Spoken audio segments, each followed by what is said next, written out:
Kembali lagi di The Sinners Channel dengan saya, Willy The Rooms. Orang-orang Jepang datang ke kuil untuk berdoa, meminta sesuatu yang mereka harapkan atau sesuatu yang ingin mereka capai. Kemudian mereka akan mengambil sesuatu yang menunjukkan keberuntungan mereka pada tahun itu. Tentu saja yang diharapkan adalah hal-hal yang mencakup kehidupan mereka, seperti sekolah, pekerjaan, percintaan, dan lainnya. Doa-doa itu adalah demi diri sendiri dan permohonan supaya sungguh-sungguh dikabulkan oleh dewa mereka. Sebagai seorang Kristen, sejak kecil kita diajar untuk berdoa, mulai dari doa makan, doa tidur, dan lain sebagainya. Saat di gereja pun kita berdoa syafaat bersama jemaat yang lain. Namun, ketika kita sedang menyisihkan waktu kita untuk berdoa, apa yang biasa kita doakan? Mungkin doa kita mirip dengan orang-orang non-Kristen di luar sana. Tanpa kita sadari, kita mungkin berdoa demi diri kita sendiri dan menuntut Tuhan untuk mengabulkannya. Ketika kita masih sekolah, contohnya, menuju hari ujian, doa kita adalah supaya nilai kita dapat nilai yang memuaskan. Sayangnya, di balik doa itu, kita sedang berdoa demi kebaikan diri kita sendiri. Sehingga tanpa disadari, kita sedang menyatakan, "My will be done, and thy will grants it for me." Apa yang saya ingini terkabul. Tuhan akan kabulkan itu untuk saya. Tuhan Yesus mengajarkan kita berdoa melalui doa Bapa kami. Kita dapat saksikan di Matius 6 ayat 9-13.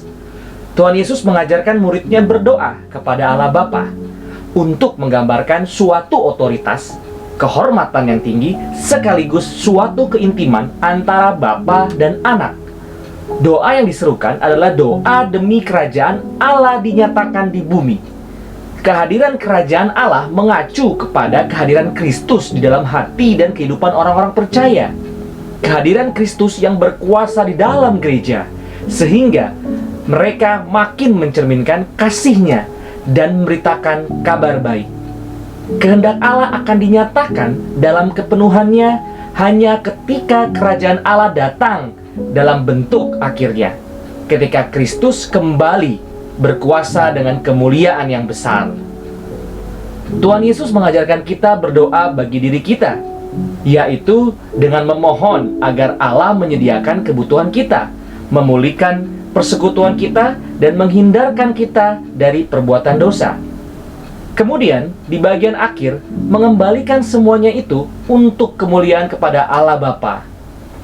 Kita dapat melafalkannya dengan mudah, namun sulit bagi kita menghidupi doa ini.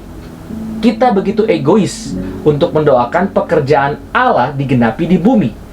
Kita terlalu sibuk untuk memperhatikan diri kita, merasa tidak puas, dan terus mendoakan apa yang kita inginkan.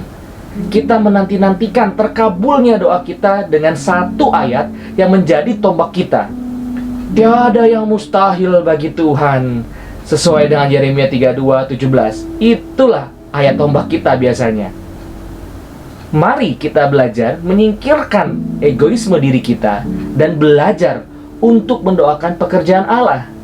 Doa Bapa kami menjadi sebuah pembelajaran bagi kita, bukan hanya tentang doa, tetapi juga kehidupan seorang Kristen.